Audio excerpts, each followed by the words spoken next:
Hi comrades, this is Braja Sanyam Shivashankar. Welcome to Braja Sanyam News and Law channel. Mitrama, in previous episodes we discussed about jurisprudence and legal theory. Jurisprudence and legal theory. మిత్రులారా, అందులో భాగంగానే ratio decidendi and obiter dicta. Ratio decidendi and obiter dicta అంటే ఏమిటో ఒకసారి మనం చూద్దాం. చాలా important ఇది, చాలా ఇంపార్టెంట్ అన్నమాట. The expression ratio decidendi literally means rule of law or ruling or knowing the law.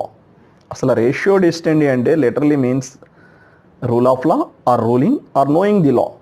When the highest court of judicature, apex court అని చెప్పి మనం చెప్పుకోవచ్చు, in a court in a country, మన దేశంలో అంటే supreme court, formulates makes a rule while deciding a case basing on that rule, that case is accepted as valid precedent.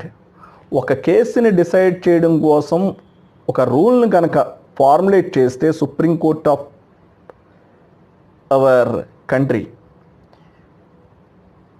దానిని మనం ఒక ప్రెసిడెంట్గా తీసుకుంటాం. అంటే సుప్రీంకోర్టు ఇచ్చినటువంటి డెసిషన్ హైకోర్ట్స్ని బైండ్ చేస్తుంది. అదేవిధంగా సబార్డినేట్ కోర్ట్స్ను కూడా, హైకోర్టుకి సబార్డినేట్ కోర్ట్స్ అయినటువంటి కోర్ట్స్ను కూడా బైండ్ చేయడం జరుగుతుంది. అయితే ఒక కేసుని డిసైడ్ చేసే విషయంలో భాగంగా సుప్రీంకోర్టు అనేది ఒక రూల్ని ఫార్ములేట్ చేయొచ్చు, ఒక రూల్ని తయారు చేయవచ్చు. To decide the case basing on that rule, the case is accepted as valid precedent. అటువంటి కేసుని వ్యాలిడ్ ప్రెసిడెంట్గా మనం యాక్సెప్ట్ చేయడం జరుగుతుంది. The apex court furnishes the various reasons on which the decision was given in a particular case. ఒక particular కేసులో various reasons వల్ల ఒక డెసిషన్ కనుక ఇచ్చినట్లయితే such rule or ruling is called ratio decidendi. అటువంటి రూల్ని లేదా రూలింగ్ని మనం ఏమంటామంటే రేషియో డెసిడెండి అని చెప్పేసి అంటాం. In other words, ratio decidendi is principle of law made by the judge to decide the problem. అంటే రేషియో డెసిడెండి గురించి మనం చెప్పుకోవాలంటే judge made law to decide the problem అని చెప్పి, ఆ కేసులో ఉన్నటువంటి ప్రాబ్లం డిసైడ్ చేయడం కోసం జడ్జ్ ఒక లాని మేడ్ చేస్తారని చెప్పి కూడా మనం చెప్పుకోవచ్చు. Obiter dicta or observations made by the judge. Obiter dicta అనేది జడ్జ్ కొన్ని అబ్జర్వేషన్స్ని చెబుతారు, కానీ which are not essential for reaching the decision. కానీ అవి ఆ డెసిషన్ని రీచ్ అవ్వడానికి ఎసెన్షియల్ పాయింట్స్ అయితే కాదు, అవి కేవలం అబ్జర్వేషన్స్ మాత్రమే. వాటిని మనం ఏమంటామంటే ఒబిటర్ డిక్టా అని చెప్పి చెప్పడం జరుగుతుంది. When a decision is set to have binding force in subsequent cases, it does not mean to say that whole decision is binding. అంటే ఒక డెసిషన్ కనుక సబ్సిక్వెంట్ కేసెస్లో బైండింగ్ ఫోర్స్ అయి ఉందంటే entire decision binding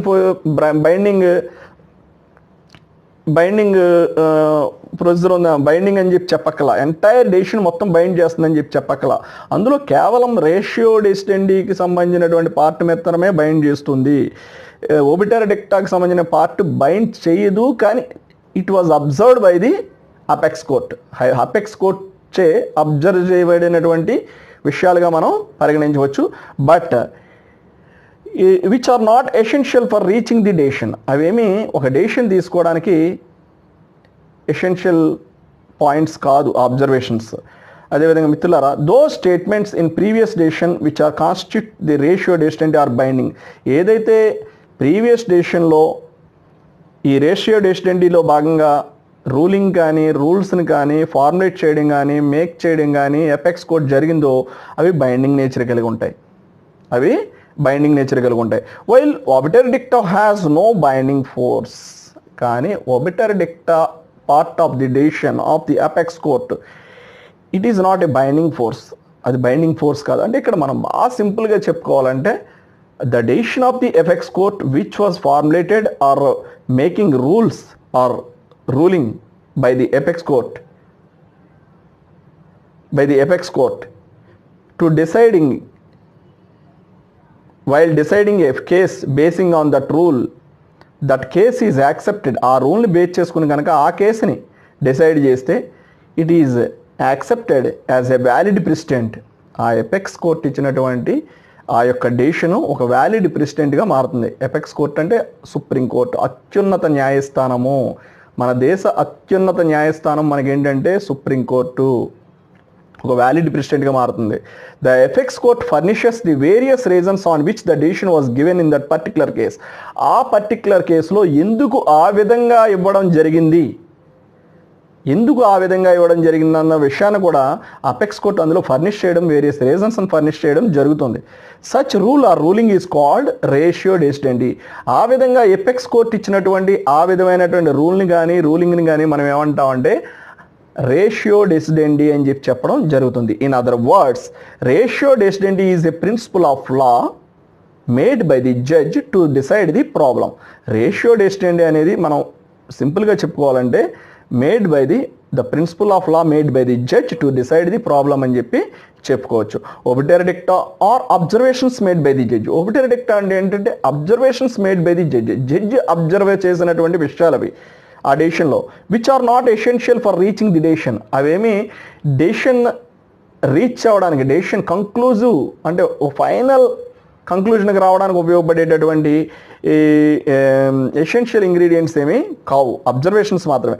when a decision is set to have binding force in subsequent cases, it does not mean to say that whole decision is binding. ఒక decision కనుక ఇది binding nature కలిగినటువంటి decision, ఇది precedent అని మనం చెప్పినట్లయితే entire decision మొత్తం bind చేయదు. అందులో which is the ratio decidendi part అన్నది మాత్రమే, ఆ పార్ట్ ఆఫ్ ద డెసిషన్ మాత్రమే బైండ్ చేస్తుంది సబ్సిక్వెంట్ కేసెస్కి సంబంధించి. అదేవిధంగా those statements in previous decision which constitute the ratio decidendi are binding while obiter dicta has no binding force. ఏ part అయితే ఒబిటర్ డిక్టాగా ఆ డెసిషన్లో ఉంటుందో అదేమీ బైండ్ చేయదు.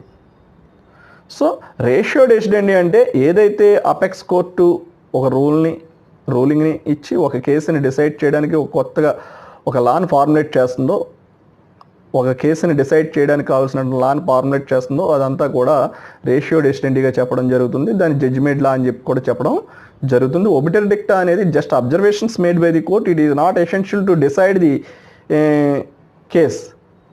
అవేమి not essential for reaching the decision. ఒక డెసిషన్, ఒక కేసులో ఒక డెసిషన్ తీసుకోవడానికి ఆ అబ్జర్వేషన్స్ అనేవి ఏమి ఎసెన్షియల్ కాదు. అందుకే ఏంటంటే ఒక డెసిషన్లో టూ పార్ట్స్ ఉంటాయని చెప్పుకోవచ్చు. అందులో రేషియో డెసిడెండి, ఒబిటర్ డిక్టా అని చెప్పుకోవచ్చు. రేషియో డెసిడెండి ఏంటంటే బైండింగ్ ఫోర్స్ కలిగి ఉంటుంది, ఒబిటర్ డిక్టా బైండింగ్ ఫోర్స్ కలిగి ఉండదు అని మనం చెప్పుకోవచ్చు.